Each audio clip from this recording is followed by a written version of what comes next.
नमस्कार। मंच टीवी के इस कार्यक्रम एक मुलाकात में आप सभी का अभिनंदन। आज है हमारी मुलाकात राजा गेमनानी जी के साथ। राजा गेमनानी जी, इस कार्यक्रम एक मुलाकात में आपका अभिनंदन। सबसे पहले जानना चाहेंगे आपके व्यक्तिगत जीवन के बारे में, आपका जन्म, आपकी जन्मभूमि, आपकी कर्मभूमि। मैं मध्य प्रदेश से हूँ। मध्य प्रदेश के एक छोटे से ज़िले सिवनी से मेरा जो जन्म हुआ, सिवनी में हुआ, और 1985 में मैं उल्लासनगर में आया, क्योंकि मेरे जो फादर थे वो मिलिट्री में थे, एक फ़ौजी थे, और उनको ऐसा दिमाग में था कि हम एक छोटे से शहर में अगर रहेंगे तो शायद हमारे बच्चों का भविष्य अच्छा नहीं होगा। इसके लिए उन्होंने प्लान किया कि उल्लासनगर में ज़्यादा सिंधी लोग रहते हैं और हमारे कुछ रिलेटिव भी रहते हैं, तो अगर मैं अपने बच्चों को उल्लासनगर शिफ्ट करूँगा तो शायद मेरे बच्चों का भविष्य अच्छा होगा। तो मेरे जो चाचा थे वो करीबन 7-8 साल 10 साल पहले ही उल्लासनगर आ चुके थे, जो CHM कॉलेज में एक प्रोफेसर के तौर पे, प्रोफेसर गेमनानी करके CHM कॉलेज में अपनी सेवा देते थे। तो मैं जब उल्लासनगर आया, यानी कि मेरे फादर ने जब मुझे उल्लासनगर सबसे पहले भेजा, तो मैं अपने चाचा के पास ही 6 महीने तक रहा। उसके बाद में जब मुझे समझ में आया कि उल्लासनगर में रहना चाहिए और सही में उल्लासनगर में हम कुछ कर सकते हैं, तो फिर पूरा परिवार 1986 में उल्लासनगर शिफ्ट हो गया। और उल्लासनगर के अंदर हम लोगों ने एक छोटा सा मकान, यानी कि 10 बाय 30 फुट का, जो पहले आन प्लाट करके बोला जाता था उल्लासनगर के अंदर जो रहा करते थे, हम लोगों ने वहाँ से सब बेच बाच के कुछ 60-70 हज़ार रुपया वहाँ से लाए, और उसमें से 30 हज़ार रुपये में हम लोगों ने छोटा सा एक मकान उल्लासनगर गांधी रोड पे लिया, जो आज भी वो मकान हमारा है। क्योंकि फादर एक्सपायर होने के बाद में मुझे ऐसा लगा कि जो हमारी पिताजी की पूंजी थी वो कहीं नष्ट नहीं होनी चाहिए, उसकी याददाश्त नष्ट नहीं होनी चाहिए। उसका जो घर था वो आज भी हमने उल्लासनगर में वैसे के वैसे ही रखा हुआ है। और वो 300 फुट के मकान में हम 5 भाई बहन और माता पिता 7 लोग वहाँ पे जीवन बसर करते थे। और वहाँ पे जैसे ही हम उल्लासनगर आए तो मैं एक छोटे से गैरेज में मैं 10 रुपया रोज़ के हिसाब से एक हेल्पर का काम करता था। लेकिन वहाँ पे हेल्पर का काम करने से मुझे ऐसा लगता था कि मेरे कपड़े गंदे हो जा रहे हैं, काले हो जा रहे हैं। लेकिन मेरे फादर को एक माइंड में था कि मेरा बेटा जो है कि आगे शिक्षण कर सके न कर सके, तो अगर कोई मैकेनिकल लाइन में होगा तो पूरे परिवार को आगे चल के पाल पाएगा। जिसके वजह से मैकेनिकल लाइन में पिताजी को जाना ऐसा था कि मेरा बेटा किसी मैकेनिकल लाइन से जुड़ जाए। लेकिन मुझे ऐसा लगा कि इसमें पूरे कपड़े गंदे हो रहे हैं और मज़ा नहीं आ रहा है। तो 1-2 महीने के बाद में मैंने अपने अंकल को बोला कि मैं गैरेज का काम नहीं कर पा रहा हूँ, अब मुझे कोई ऐसा काम है जिससे मैं अच्छे से कर भी पाऊँ और आगे चल के मुझे उसमें कुछ अच्छा रिस्पांस भी मिले। तो एक इलेक्ट्रिकल के दुकान पे मुझे काम पे रखा गया। वहाँ पर भी मुझे 10 रुपया ही पगार रोज़ की मिलती थी। सवेरे जाके पानी का मटका भरना, दुकान का साफ़ सफाई करना, झाड़ू लगाना, और फिर दुकान पे बैठना, और किसी वायरमैन के साथ में जाके, उसके साथ जाके घरों में जाके उल्लासनगर के ट्यूबलाइट फिटिंग करना, पंखे फिटिंग करना। उस ज़माने में एंटीना फिट हुआ करता था, टीवी के लिए एंटीना फिट हुआ करता था, और जिस एंटीना को फिट करने के लिए हमें 10 रुपये मिला करते थे एक एंटीना के फिट करने के लिए। तो जब मैं धीरे धीरे कुछ सीखता गया तो मुझे बहुत अच्छा लगा कि आज मैं इस काबिल पहुंच गया हूं कि मैं 20 रुपया, 30 रुपया, 50 रुपया, और उस टाइम पे 50 रुपये की बहुत बड़ी कीमत थी कि मैं 50 रुपया मेरे जेब में आता था तो मुझे ऐसा लग रहा था कि आज के ज़माने में मेरे पास 50 लाख रुपए आ गए हैं, इतनी खुशी थी। तो उसके बाद में जैसे ही मैंने इलेक्ट्रिकल का काम सीखा तो मुझे ऐसा लगा कि इलेक्ट्रिकल का काम जो है वो मैं अकेला करूँगा तो कितना भी होगा तो मैं 50-100 रुपये 200 रुपये से ज़्यादा रोज़ नहीं कमा पाऊँगा। तो मैंने अपने नीचे 1-2-3 हेल्पर रख दिए, फिर अपना काम थोड़ा बढ़ा दिया। काम बढ़ाने के बाद में बड़े बड़े कॉन्ट्रैक्ट्स लेने लगा, बिल्डिंगों में इलेक्ट्रिकल फिटिंग करवाना, तो मैंने एक अच्छी टीम बना ली। फिर मुझे लगा कि हम सिर्फ लेबर ही क्यों कर रहे हैं, क्योंकि मुझे बचपन से शौक था कि कुछ ना कुछ ऐसा होना चाहिए कि मैं लाइफ में कुछ आगे बढ़ने का, व्यवसाय को बढ़ावा देना है। तो उसमें मुझे ऐसा लगा कि क्यों ना हम जो इलेक्ट्रिकल में मटेरियल लग रहा है उसका भी ट्रेडिंग हम लोग करें। तो आस्ते आस्ते वो उसका ट्रेडिंग करने स्टार्ट किए हमने। गांधी रोड पे इलेक्ट्रिक का एक शॉप डाला था उस ज़माने में। फिर जब मेरी शादी हुई तो शादी के बाद मुझे ऐसा लगा कि अभी 2 पैसे मेरे पास हैं तो क्यों ना छोटे मोटे रियल एस्टेट में छोटी मोटी प्रॉपर्टियां लेके हम कुछ अलग व्यवसाय कर पाए। तो फिर मैंने छोटी मोटी प्रॉपर्टियां लेने चालू की और रियल एस्टेट में मैं कन्वर्ट हो गया पूरा। और कन्वर्ट होने के बाद में मेरी बड़ी बहन की शादी हुई, मेरी शादी हुई, मेरी छोटी बहन की मैंने शादी करवाई, मेरे दोनों छोटे भाइयों की मैंने शादी करवाई। तो लाइफ में कहीं ना कहीं सच्चाई भी थी मन में, मेहनत करने का एक जज्बा भी था और ईमानदारी। तो क्योंकि हमारे जो फादर थे वो मिलिट्री में थे, एक फ़ौजी थे, तो हमारे जो ब्लड में वो देशभक्ति और सेवा देश की और मेहनत वो तो रोम रोम में थी। तो हमने इस संघर्ष से आगे आते आते आज जिस भी मुकाम पे हूँ उसमें मेरे शहरवासियों का बहुत ज़्यादा प्यार है मेरे ऊपर, शहरवासियों का मुझे सपोर्ट है। मेरे जो अच्छे उस ज़माने के और इस ज़माने के जो दोस्त हैं मुझे हमेशा उन्होंने आगे बढ़ने का एक मौका दिया और मेरी सराहना की। और आज जिस मंजिल पर भी हूँ मैं वो मेरे पिताजी का और माताजी का जो आशीर्वाद है वही है। और मुझे ऐसा लगता है कि अगर मेरे फादर ये निर्णय नहीं लेते थे कि मेरे बच्चों को उल्लासनगर में शिफ्ट करूं जहाँ पे मेरे बच्चे कुछ बन पाएंगे, और शायद मैं नहीं आता था उल्लासनगर, मेरे पिताजी का ये निर्णय नहीं होता था तो शायद आज मैं जिस मुकाम पे हूँ नहीं होता था। राजा खेमनानी जी ने व्यक्तिगत तौर पर बता दिया कि मेहनत से महत्वाकांक्षा तक मेहनत करते रहते, अगर गैरेज में रहते या फिर एक इलेक्ट्रिशियन के नाते काम करते रहते, मेहनत तो होती रहती, परिवार भी चलता रहता। लेकिन जिस जिस तरह से इन्होंने महत्वाकांक्षाएं रखी, व्यवसाय को बढ़ाया, आगे चल के रियल एस्टेट में भी घुसे, तो इन्होंने पीढ़ी दर पीढ़ी या फिर स्टेप बाय स्टेप जो है अपने व्यवसाय को बढ़ावा दिया। तो राजा जी, ये महत्वाकांक्षाएं परिवार के लिए ठीक है, अपने कारोबार में तरक्की के लिए ठीक है, पैसे ज़्यादा है, शोहरत ज़्यादा मिले, इन सब बातों से हटके सामाजिक पहचान आपको कब और कैसे मिली? ये ऐसा था कि एक ज़माना था जब पप्पू कालानी की हवा पूरे शहर में जोरों पे चल रही थी। और उस ज़माने में जब पप्पू कालानी जी को अरेस्ट किया गया, हालांकि मैं उनके दबंगगिरी से, उनके काम करने के तरीके से मैं बहुत प्रभावित था उस ज़माने में।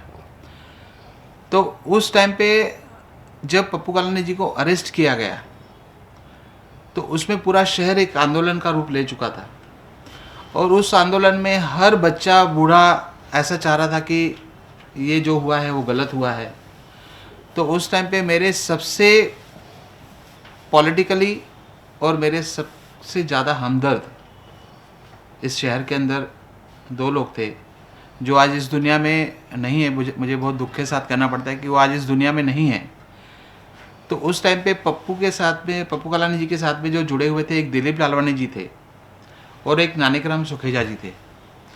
इन दोनों सिख के साथ में मेरा उठना बैठना रहता था और उस ज़माने में मुझे ऐसा लग रहा था कि नहीं, हमें भी शहर के लिए और शहर की समस्या के लिए आगे आना चाहिए। तो उसी टाइम से मुझे ऐसा लगा कि मुझे समाज के साथ जुड़ना चाहिए और समाज की अगर कोई समस्या या समाज के साथ कुछ करने का वक्त है तो हमें करना चाहिए। तो फिर सामाजिक बातों के मद्देनज़र आप पॉलिटिकल पार्टी से भी जुड़े? हाँ, मैं पॉलिटिकल पार्टी से उस टाइम पे नहीं जुड़ा हुआ था, लेकिन मेरे एक बहुत अच्छे मित्र जो महाराष्ट्र प्रदेश के राष्ट्रवादी कांग्रेस के प्रदेश अध्यक्ष थे, बबन राव पाचपुते जी जो मिनिस्टर भी थे, और एक माणिकराव जी जगताप जो थे जो महाराष्ट्र में राष्ट्रवादी कांग्रेस में महासचिव थे, उनसे मेरा फैमिली रिलेशन है। आज भी उनके साथ में मेरा अच्छा रिलेशन है। उन्होंने मुझे बोला कि आप पक्ष में क्यों नहीं आ जाते। हालांकि जो मेरे फादर थे वो शुरू से आरएसएस और संघ से जुड़े हुए थे, और हम लोग भी शुरू से मध्य प्रदेश हो या हम उल्लासनगर हो, जब आए तो भारतीय जनता पार्टी और आरएसएस से ही जुड़े हुए थे। लेकिन क्योंकि जो मेरे अच्छे दोस्त थे, जैसे मैंने बताया कि दिलीप लालवानी जी थे, नानकराम सुखैया जी थे, बबन राव पाचपुते जो मिनिस्टर, जो महाराष्ट्र के अध्यक्ष थे राष्ट्रवादी कांग्रेस के, और माणिकराव जी जगताप जो महासचिव थे, उन्होंने मुझे बोला कि आप उल्लासनगर में राष्ट्रवादी, तब नई बनी थी राष्ट्रवादी, तो बोले आप राष्ट्रवादी में आ जाओ और हम आपको उल्लासनगर का महासचिव बना देते हैं। और मुझे महासचिव बनाया भी गया। आर ए पाटिल करके एक हमारे अध्यक्ष हुआ करते थे उल्लासनगर के, और मैंने बहुत बड़ा उस टाइम पे भी रोल निभाया कि क्यों न यूपीपी पार्टी राष्ट्रवादी कांग्रेस में विलय हो जाए। उसके लिए हमने माणिकराव जी से बात करके, पाचपुते जी से बात करके हम लोगों ने पूरा ये चक्कर चलाया, और राष्ट्रवादी की सत्ता उल्लासनगर में बनी भी थी 2002 में। लेकिन 2002 में किसी वजह से मुझे ऐसा लगा कि मेरे लिए ये पार्टी कंफर्टेबल नहीं है। मैं भी इलेक्शन लड़ा 2002 में, लेकिन भारतीय जनता पार्टी की टिकट से लड़ा। न मैंने कभी पक्ष चेंज किया, न मैंने बार बार पक्ष चेंज किया। भारतीय जनता पार्टी, क्योंकि मैंने आपको पहले ही बताया कि मेरे पिताजी एक फौजी थे और वो संघ से जुड़े हुए भी थे, तो हमारे ब्लड में हिंदुस्तान का खून था ही। तो भारतीय जनता पार्टी से शुरू से जुड़े हुए थे और आज भी जुड़े हुए हैं। आप कह रहे हैं कि राष्ट्रवादी कांग्रेस पार्टी से जो वरिष्ठ नेता हैं उनके कहने पर आपने कोई पद ग्रहण किया। क्या ऐसा तो नहीं हुआ कि तब राष्ट्रवादी कांग्रेस पार्टी में जब यूपीपी पार्टी का विलय हो गया, पप्पू कालानी की राष्ट्रवादी कांग्रेस पार्टी में चलने लगी, या फिर शरद पवार जी के साथ उनके अच्छे संबंध, तो पार्टी में उनकी सहमतियां, उनके फैसले चलने लगे, लेकिन उनके फैसलों के चलते कहीं ना कहीं आपके वार्ड से या आप जहां से चुनाव लड़ना चाहते थे आपको टिकट नहीं दिया गया, इसीलिए आप बीजेपी में? ऐसा कुछ भी नहीं था, क्योंकि राष्ट्रवादी कांग्रेस पार्टी में 2001 में यूपीपी विलय हुई और उसमें मेरे प्रयास सबसे ज़्यादा भी थे। और इलेक्शन थी 2002 में, टिकट का सवाल ही नहीं था। लेकिन मुझे कहीं ना कहीं ऐसा लग रहा था कि मुझे भारतीय जनता पार्टी से टिकट लेके लड़ना चाहिए। उनके विचारों से मैं प्रभावित था। हालांकि मैं राष्ट्रवादी कांग्रेस में, मैंने जैसे बताया कि मेरे अच्छे दोस्त जुड़े हुए थे, और उसके साथ तभी तो आर ए पाटिल अध्यक्ष था, पप्पू कालानी का तो कोई सवाल ही नहीं था। लेकिन उसके बावजूद भी मुझे ऐसा लगा कि भारतीय जनता पार्टी से ही लड़ना चाहिए, और मैं भारतीय जनता पार्टी की टिकट से इलेक्शन किशोर बनवारी जी के पैनल में जाके लड़ा। जब चुनाव हुए तब जब आप भारतीय जनता पार्टी के टिकट से लड़े, चुनाव के समय भी आर ए पाटिल ही अध्यक्ष थे? नहीं, जब भी भारतीय जनता पार्टी का मैं चुनाव लड़ा तो उस टाइम पे ज्योति कालानी जी अध्यक्ष थी, और मैंने वापस बताया कि जो मेरे अच्छे मित्र, अच्छे सहयोगी, वो दिलीप लालवानी जी कार्याध्यक्ष थे जी। तो टिकट मिलना नहीं मिलना, टिकट लेना नहीं लेना, वो विषय था ही नहीं। और अगर मैं चाहता था तो वो टिकट लेना मेरे लिए कोई बड़ी बात नहीं थी, क्योंकि मेरे संबंध सभी के साथ में अच्छे थे। लेकिन मेरे मन में था कि मुझे एनसीपी से नहीं लड़ना है, मुझे लड़ना है तो भारतीय जनता। मेरा जो पहला इलेक्शन है, यानी कि जो इसको आप बोलेंगे कि पॉलिटिकल करियर में आने का जो पहला स्टेप था, प्रवेश था, वो जो चुनाव लड़ना, वो भारतीय जनता पार्टी से था। 2002 में आप भारतीय जनता पार्टी के चुनाव चिन्ह पर चुनाव लड़े, क्या परिणाम? उसमें ऐसा था कि भारतीय जनता पार्टी उल्लासनगर में कमज़ोर पार्टी थी उस ज़माने में, और जिस पैनल से मैं लड़ा वो मेरा वार्ड नहीं था। लेकिन भारतीय जनता पार्टी ने मुझे आदेश दिया कि आपको किशोर बनवारी जी के सामने चुनाव लड़ना है, जबकि उस ज़माने में किशोर बनवारी जी बहुत दिग्गज 5 नंबर में नेता माने जाते थे, और कालानी परिवार और राष्ट्रवादी कांग्रेस पार्टी का बहुत ज़्यादा दबाव था शहर के अंदर, और उसका पॉपुलरिटी भी थी। उसके बावजूद भी मैंने वो भारतीय जनता पार्टी का टिकट स्वीकार किया, और वो चैलेंज भी स्वीकार किया, और मैं अपना वार्ड छोड़ के किशोर ओनवारी जी के वार्ड में जाके खड़ा हुआ। मुझे उस टाइम हार और जीत की कोई कामना ही नहीं थी कि मैं हारूंगा कि जीतूंगा। मुझे इस बात की खुशी ज़रूर हुई कि उस ज़माने में किशोर ओनवारी के सामने कोई भी भारतीय जनता पार्टी या अन्य पार्टी का नगर सेवक चुनाव लड़ने के लिए खड़े होने की हिम्मत तक नहीं जुटा पाता था। उसके वार्ड में रहने वाले हिम्मत नहीं जुटा पाते थे। ऐसे समय में मैंने अपना वार्ड छोड़ के किशोर ओनवारी जी के सामने इलेक्शन लड़ने की जो हिम्मत रखी, उसमें ऐसा हुआ कि किशोर ओनवारी कभी वार्ड में निकलते ही नहीं थे वोट मांगने के लिए। घर घर में जाके मेहनत ही नहीं करते थे, क्योंकि उनके सामने कोई कैंडिडेट अच्छा स्ट्रांग था ही नहीं जो उनको मेहनत करनी पड़े। लेकिन आज भी मेरे अच्छे दोस्त हैं किशोर ओनवारी जी, आज भी मुझे बोलते हैं कि मैं तो 2002 का पीड़ित हूँ आपसे, कि उस टाइम पे आपने मेरे घड़ियाले पकड़वा दिए थे और ये हुआ था, पुलिस स्टेशन हंगामा हुआ था। तो उस टाइम पे किशोर ओनवारी को सही में लगा कि चुनाव होता है, और वो वार्ड में घर घर में निकले थे इलेक्शन के लिए। और उस टाइम में ऐसा सिचुएशन थी कि उसके वार्ड के अंदर अगर कोई सभा लेनी है तो कोई आसपास के मोहल्ले वाले उसको लाइट तक नहीं देते थे कि माइक से कोई बात कर पाए, या कुर्सियाँ नहीं देते थे। और मैंने पोस्ट ऑफिस के उनके घर के बाहर सभा ली थी, तो दिलीप लालवानी जी मेरे, अच्छा ये सबसे बड़ी बात है कि दिलीप लालवानी जी राष्ट्रवादी में होने के बावजूद भी मेरी सभा को संबोधित करने के लिए दिलीप लालवानी ने माइक पकड़ा था। तो उस जमाने में इतनी बड़ी संख्या में लोग थे, जो पूरे शहर के अंदर एक चर्चा थी कि किशोर ओनवारी के सामने जो लड़का खड़ा है वो इतना स्ट्रांग खड़ा है कि उसके नाक में दम कर दिया है। और किशोर ओनवारी जी के सामने कोई 100 वोट लेने की हिम्मत नहीं करता था। और मुझे खुशी है कि मैंने 550 वोट अपना वार्ड छोड़ के उस वार्ड में जाके, जहाँ पे यानी कि बोलते ना किसी एक असहाय आदमी को जंगल में भेज दो शेरों से लड़ने के लिए और जिंदा बच के वापस आ जाए, तो वो सबसे ज़्यादा जीत होती है। वो शेर को पकड़ के आया नहीं पकड़ के आया, वो जीत नहीं होती है। राजा जी, इन सारी बातों का श्रेय हम राजा गेमनानी की हिम्मत को दें या उनकी भारतीय जनता पार्टी में जो आस्था है उसको दें? मतलब आपने कहा कि तब भारतीय जनता पार्टी इतनी मजबूत नहीं थी। तब एक राष्ट्रवादी कांग्रेस पार्टी के कार्यकारी अध्यक्ष ने आपके भारतीय जनता पार्टी के उम्मीदवार के लिए कैंपेनिंग की थी। मतलब पार्टी लेवल पर उसको कोई महत्व दिया नहीं गया। तो वो ये जो सारी बातें आप कहते हैं, उस समय जब आप चुनाव लड़े तो क्या भारतीय जनता पार्टी में आपकी आस्था मान के लिया जाए इस बात को, या फिर आपकी हिम्मत?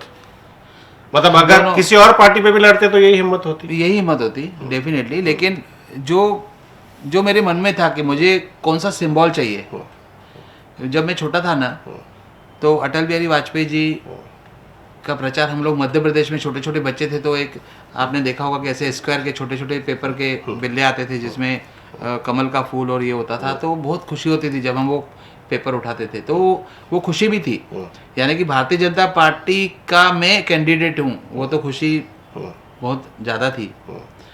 और मेरी जो हिम्मत तो थी, क्योंकि हिम्मत तो देखो, मैं जब से जन्मा हूँ आज तक जो मेरे मेरे बॉडी के अंदर जो ब्लड है वो तो एक फौजी का ही है ना। तो डेफिनेटली वो हिम्मत और ताकत तो है ना। और हर समाज के हर काम के लिए आपने अगर देखा होगा दीपक भाई, तो आपने देखा होगा कि उल्लासनगर में अच्छे मुद्दों को मैं जिस तरीके से लेता हूँ, तो मीडिया भी आपने देखा होगा कि अगर मैंने कोई स्टेटमेंट दे दी तो सारे न्यूज़पेपरों में वो खबर छप जाती है। उसका कारण ये है कि जो मैं मुद्दा लेता हूँ उसमें कहीं ना कहीं एक तथ्य रहता है और एक सत्य रहता है। उसे लगता है कि ये जो मुद्दा है वो शहर के लिए ज़रूरी है और ये शहर के आम नागरिक से जुड़ा हुआ है। तो वो हिम्मत तो मेरी थी, लेकिन सबसे ज़्यादा जो ताकत थी वो मेरे कमल के फूल की थी। कमल के फूल की ताकत आज कल भी आपके दिल में बरकरार है? 2002 आज 2016 चल रहा है। कल भी थी, आज भी है, और जब तक जिंदा हूँ तब तक रहेगी। मतलब क्योंकि आज तो मैं अटल बिहारी वाजपेयी जी से, लाल कृष्ण आडवाणी जी से तो एकदम इम्प्रेस हुई ही, और मरते दम तक रहूँगा। लेकिन जो आज मोदी जी ने किया है वो भारतीय जनता पार्टी का एक कार्यकर्ता तो छोड़ो, देश का हर नागरिक उसके ऊपर गर्व करता है। तो कल भी था, आज भी हूँ और मरते दम तक भी रहूँगा। मेरे बच्चे भी भारतीय जनता पार्टी को फेवर करते हैं। आज भी जब टीवी पे आपने देखा होगा कि बैंकों में लोग लाइन लगा के खड़े हैं, तो जब कोई मोदी जी के खिलाफ टीवी पे कोई बोलता है तो मेरा एक छोटा बच्चा दिनेश है, वो बोलता है कि पापा ये गुस्सा आता है कि मुझे इनको जाके मैं या तो पकड़ूं या तो इनको जाके समझाऊं। उस दिन जब गोवा में उन्होंने भाषण दिया, मोदी जी ने जापान से आने के बाद में एकदम भावुक जब भाषण दिया, तो मेरा बच्चा, वही बच्चा मेरे बाजू में बैठा था, मैं टीवी देख रहा था, तो मेरे बच्चों के आँख में आंसू आ गए। तो ये एक बड़ा मिसाल है कि वो बात एक बच्चे को भी समझ रही है। तो आज जो मोदी जी देश के लिए कर रहे हैं, मुझे नहीं लगता है कि इस देश की जनता भारतीय जनता पार्टी को और हमारे देश के प्रधानमंत्री को जन्मों जन्मों तक भूल पाएगी। गेमनानी जी, देश हित के लिए, जनता के हित के लिए सरकारें बनती है और सरकारों में विभिन्न पार्टियों का अपनी नीति से काम करने के लिए पावर में आना जरूरी होता है। आज भारतीय जनता पार्टी पावर में है, सरकार में है, नरेंद्र मोदी जी प्रधानमंत्री हैं, वो देश के लिए अच्छी नीतियां ला सकते हैं। आप शहर में या अपने वार्ड में, अपने परिसर में अच्छी नीतियां लाने के लिए, भारतीय जनता पार्टी का एक विजन लाने के लिए या अपनी हिम्मत का एक विजन लाने के लिए आपने क्या योजना बनाई है? देखिए, ऐसा है कि आज देश में भारतीय जनता पार्टी की सत्ता है, राज्य में भी भारतीय जनता पार्टी की सत्ता है।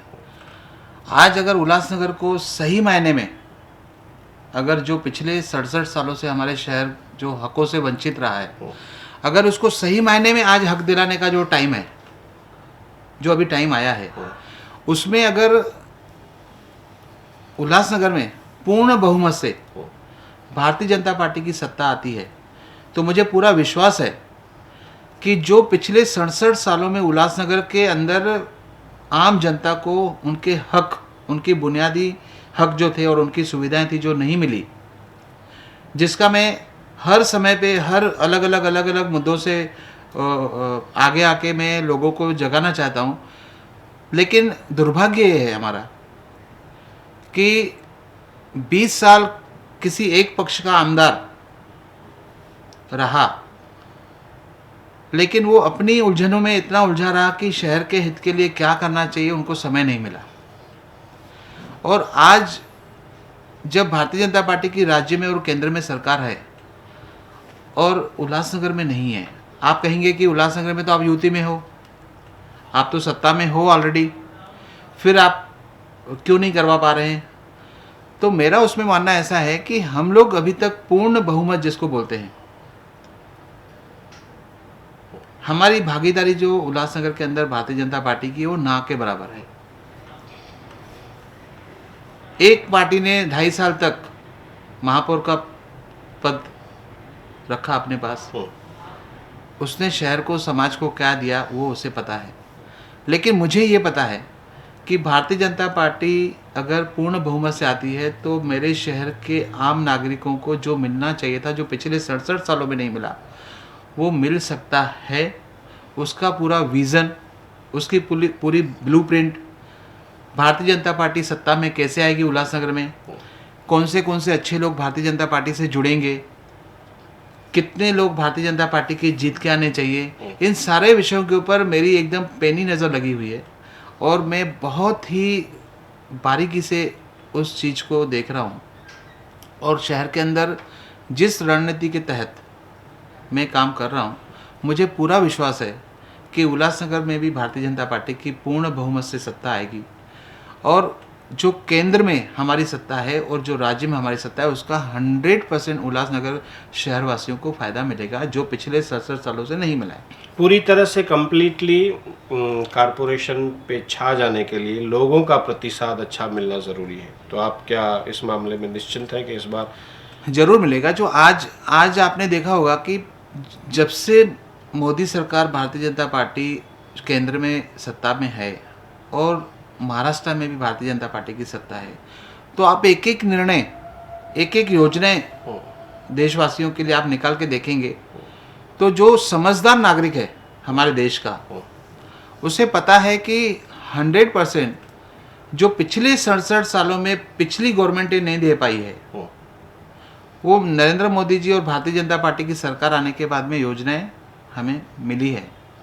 और जब जब केंद्र में भारतीय जनता पार्टी की सत्ता आई है, तो मैं आपको ऐसे सैकड़ों मिसाल मैं गिन के दिखा सकता हूं कि जो पिछली सरकारों ने नहीं किए वो एनडीए गवर्नमेंट ने, भारतीय जनता पार्टी की सरकारों ने किए हैं। तो लोगों को विश्वास है भारतीय जनता पार्टी के ऊपर, और मुझे भी विश्वास है कि आज अगर देश का कोई उद्धार कर सकता है, या आम नागरिकों के बारे में कोई सोच सकता है, या आम नागरिकों का हित कोई रख सकता है, तो वो सिर्फ भारतीय जनता पार्टी रख सकती है। क्योंकि भारतीय जनता पार्टी हमारे देश के जमीन से जुड़ी हुई पार्टी है। तो मुझे विश्वास है कि मैं वापस बोलता हूँ कि जब हम पाकिस्तान से आए, उल्लासनगर में आपको पता है कि सिंधी सिंधी भाई समाज ज़्यादा के हैं, लोग, हाँ। सिंधी समाज ज़्यादा है। और पिछले 67 सालों से आज भी मुझे बहुत पीड़ा होती है ये विषय के ऊपर बात करने के लिए, कि आज भी उल्लासनगर में जितने भी हमारे भाई बंद हैं, उनको आज तक पूर्ण रूप से उनके ज़मीनों के मालकी हक आज तक नहीं मिल पाए। ये बहुत बड़ी दुख की बात है कि आज लोग भटक रहे हैं, आज लोग धक्के खा रहे हैं। उन्हें ये नहीं पता है कि जो मेरा घर है वो कल मेरे बच्चे को मिलेगा कि नहीं मिलेगा, क्योंकि उनके पास ज़मीनों के मालकी हक है ही नहीं। उसके बावजूद भी मुझे बहुत दुख होता है कि जब ये विषय के ऊपर हमारे उल्लासनगर के लोगों को भटकाया जाता है, क्यों नहीं हम दे पा रहे हैं। आज हम 13 स्क्वायर किलोमीटर के अंदर रह रहे हैं। 13 स्क्वायर किलोमीटर में अगर हमने सरकारी रास्ते, सरकारी दवाखाने, सरकारी ऑफिसेस ये सब छोड़ दी, तो 7 स्क्वायर किलोमीटर में हमारे लोग रह रहे हैं। तो उनको पूर्ण रूप से मालकी हक क्यों नहीं दिया जा रहा है। राजा जी, आप भारतीय जनता पार्टी में क्या पद ग्रहण करते हैं? मैं भारतीय जनता पार्टी में जिला महासचिव के तौर पे हूँ अभी। आज महाराष्ट्र राज्य में भारतीय जनता पार्टी की सरकार है, जैसा कि आपने बताया। देश में केंद्र सरकार में भारतीय जनता पार्टी है। ऐसी क्या नीतियां हैं जो सवाल खड़ा कर रहे हैं कि सन्नदें नहीं मिल रही हैं, मालिकाना हक नहीं मिल रहा है, सरकारों के पास फैसले हैं, तो क्यों नहीं आपका सवाल अपनी ही सरकार के पास जाता है, जबकि हमारा फैसला सरकार के पास हाल ही में भी गया है। और जब से हमारी सरकार आई है, हमने वहाँ पे भेजा। अभी आपने देखा होगा कि जो अभी सन्नतें जो पिछले 9-10 सालों से बंद थी, वो अभी सन्नतें मिलने चालू हो गई, अगर आपको पता होगा। तो ये हमारी ही करस्पॉन्डिंग है। लेकिन हमारे लोगों को कुछ नेताओं ने जो शुरू से लेकर दिमाग में डाल के रखा है कि अवैध ही सब कुछ है, अवैध ही सब कुछ है, तो वो उस मानसिकता से बाहर निकलने के लिए लोगों को हमें जागरूक करना पड़ेगा। इस मामले में हाल ही में कोर्ट का आदेश भी आया कि सन्नदें दी जाए, जो कि पेंडिंग था। नहीं, उसके बावजूद भी नहीं आ रही थी। नहीं आ रही है। भारतीय जनता पार्टी की सत्ता आने के पहले सुप्रीम कोर्ट का आदेश था। बिल्कुल ठीक है। यानी कि उसके बावजूद भी सनदें इशू नहीं हो रही थी। नहीं, तो कहीं कहीं इसमें अधिकारियों की तरफ से भी विलंब था, सरकारी दफ्तरों की तरफ से भी विलंब था, तो वो क्यों नहीं सुधर रहा है? मेरा सवाल 100% वहीं पे मैं आ रहा हूँ कि जब भारतीय जनता पार्टी की सत्ता आई, उसके पहले से सुप्रीम कोर्ट से आदेश था कि लोगों को सनदें इशू की जाए, एटलीस्ट जो पेंडिंग केसेस मामले, उनको सनदें दी जाए। लेकिन उसके बावजूद भी हमारे अधिकारी और हमारे नेता लोगों को अच्छे से गाइड नहीं कर पा रहे थे, और वो काम नहीं हो रहा था। जब भारतीय जनता पार्टी की सरकार महाराष्ट्र में आई, हमारे श्री कुमार अलानी जी आमदार थे इसके पहले, और कुमार अलानी जी ने इस विषय पे हमेशा करस्पॉन्डिंग सरकार के साथ में की थी। और कुमार अलानी जी ने 10 बार मुख्यमंत्री से मुलाकात करके सन्नतों को चालू करना चाहिए ये विषय उनके सामने रखा। और भारतीय जनता पार्टी की पहल के बाद ही जो आज सनदें मिल रही है लोगों को, पेंडिंग केसेस में, वापस मैं बोल रहा हूँ, वो पेंडिंग केसेस है, जो सनद मिल रही है, वो भारतीय जनता पार्टी की जो मेहनत है, जो भारतीय जनता पार्टी की सरकार है, सनदें सुचारू रूप से मिल रही हैं, उसमें कोई विलंब नहीं है। जिनके भी केसेस पेंडिंग थे, मैं वापस बोल रहा हूँ कि जिनके केस पेंडिंग थे सिर्फ उनको मिल रही है, क्योंकि आदेश भी हमने वैसा ही करवा के दिया था। मेरा शहर वासियों को एक रिक्वेस्ट है कि आपके जो मालिकाना हक है, क्योंकि यहाँ के नेताओं ने आज तक लोगों को सही मायने में गाइड किया ही नहीं, मार्गदर्शन दिखाया ही नहीं। जिस टाइम पे सन्नतें बंद हुई उस टाइम पे सरकार ने एक दूसरा विंडो खोल के रखा था कि आप MLRC एक्ट में आके, जो महाराष्ट्र रेवेन्यू एक्ट है, उसमें आके आप अपना मालिकाना हक ले सकते हैं। लेकिन हमारे लोगों ने, आम नागरिकों को कभी ये बताया ही नहीं कि MLRC है क्या, उससे हम कैसे जा सकते हैं। MLRC की जो विंडो खोल के रखा है वो लोगों को बताना चाहिए था। मैंने जब कहीं मीटिंग हुई तो मैंने बताया कि आप रेवेन्यू एक्ट में जाके, Maharashtra revenue act, land record act में जाके आप ले सकते हो। लेकिन कुछ नेता अरे ऐसा मत करो, कुछ मत करो, अब 5 दिन में सन्नतें चालू हो जाएगी, अभी तो हम सरकार के पास गए, अभी तो हम सुप्रीम कोर्ट गए, अभी हम हाई कोर्ट गए। तो कहीं ना कहीं हमारे लोगों को हमारे शहर के अंदर मिसगाइड भी किया गया। हो सकता है कि उनमें उसका स्वार्थ नहीं हो मिसगाइड करने का, उनको नॉलेज, जानकारी की कमी हो, ऐसे हो सकता है। क्योंकि हम ऐसे नहीं बोल सकते कि लोगों को, उनको जितनी जानकारी होगी उतनी पास कर पाएंगे ना। तो आज भी आपको पता होगा कि जब रेगुलाइजेशन का कायदा आया, रेगुलाइजेशन में पूरा शहर रेगुलाइज हो सकता था, और आज पूरा शहर कागज पे दिखता था, डॉक्यूमेंट के अंदर दिखता था। लेकिन आपको याद होगा दीपक भाई कि पूरे शहर के अंदर बड़े बड़े होर्डिंग्स लगाए गए थे कि आप रेगुलाइजेशन के लिए फॉर्म मत भरो, जो पेनल्टी है वो बहुत ज़्यादा है, हम कम करवाएंगे। और इस वजह से हमारे बेचारे नागरिक रेगुलाइजेशन का फॉर्म तक नहीं भर पाए। तो ये कहीं ना कहीं, मैंने जैसा बताया ना कि जितना जिनको नॉलेज है उतना ही पास कर रहे हैं, जिसकी वजह से हमारे शहर की जनता भुगत रही है। आज अगर आपको पता होगा तो 2700 रुपया पर मीटर के हिसाब से हमारा शहर रेगुलाइज हो रहा था। यानी कि जो हमें मालिकाना हक जमीन का मिल रहा था वो रेगुलाइजेशन के कायदे के अनुसार 2700 रुपया पर मीटर के हिसाब से मिल रहा था। लेकिन उसी टाइम पे अगर कोई सनद किसी से ले रहा था तो 15 से 20 हजार रुपया मीटर बिक रही थी, 10 हजार रुपया मीटर बिक रही थी। तो 2700 रुपया महंगा था? कहीं भी नहीं था। 10 रुपये से अगर 10 हजार से अगर 2700 रुपये भर रहे तो सस्ता था। और 2700 रुपये भरने के बाद में दीपक भाई, जो सनद की प्रॉपर्टी का रेट था वो 50 रुपये मीटर जा रहा था। तो हम उसके बावजूद भी 37-40 हजार हमारी ज़मीन का ग्रोथ बढ़ रहा था।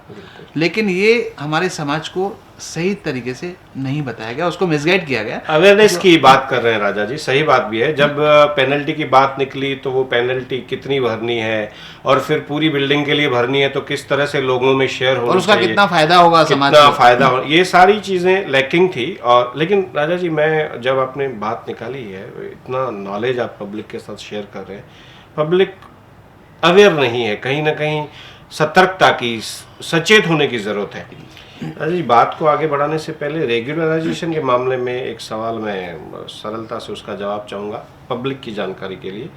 रेगुलराइजेशन के मामले में क्या पर्याय अभी भी खुले हुए हैं? 100% खुले हुए हैं। मैं वापस बोल रहा हूँ कि हमारे शहर के नेताओं को, लोगों को एक छोटे छोटे नुक्कड़ सभाएं लेके 10 लोग जब आपस में बैठते हैं तो उनके विषय में बाकी चर्चा नहीं करके शहर के हित के विषय में, अगर शहर की कोई स्कीम है, मैं तो ऐसा करता हूँ। मैं तो कहीं पर भी जाता हूँ, मैंने अभी 15 दिन पहले भी मेरे पटेल नगर में जाके मैंने मीटिंग दी तो वहाँ पे 20-25 महिलाओं को जमा किया और मोदी जी ने आपके लिए क्या क्या स्कीम लाई है, आपको जनधन योजना क्या है, आपको बच्चों को लोन कैसे मिलेगा, हॉस्पिटलाइज का खर्चा कैसे मिलेगा, मैं जाके ये चर्चाएं करता हूँ। जाना सिर्फ मुलाकात करना, भी मुझे, मैं खड़ा रहूँगा तो शायद मुझे वोट देना, मैं जीतूंगा, मैं आपका काम करूँगा, ये नहीं। और मैंने बोला कि ये सिर्फ मेरे वार्ड की बात नहीं है, आप मुझे जहाँ पर भी बुलाएंगे मैं वहाँ पे आके इस विषय के ऊपर मैं आपको जागरूक करूँगा। आज भी रेगुलाइजेशन का विंडो खुला, काम नहीं हो रहा है वो अलग बात है, लेकिन मैं वापस शहरवासियों को बोलूँगा कि बहुत जल्द कुमार जी ने मेहनत की है, सीएम साहब को इस विषय में पत्र लिखा है, उसके पास जाके 2 बार मिल के आए हैं इस विषय पे। रेगुलेशन के जो फाइल पेंडिंग पड़े हुए हैं वो बहुत जल्द चालू होने के आसार हैं, और उसके बाद में जो पेंडिंग है वो कायदा हमारा बन चुका है।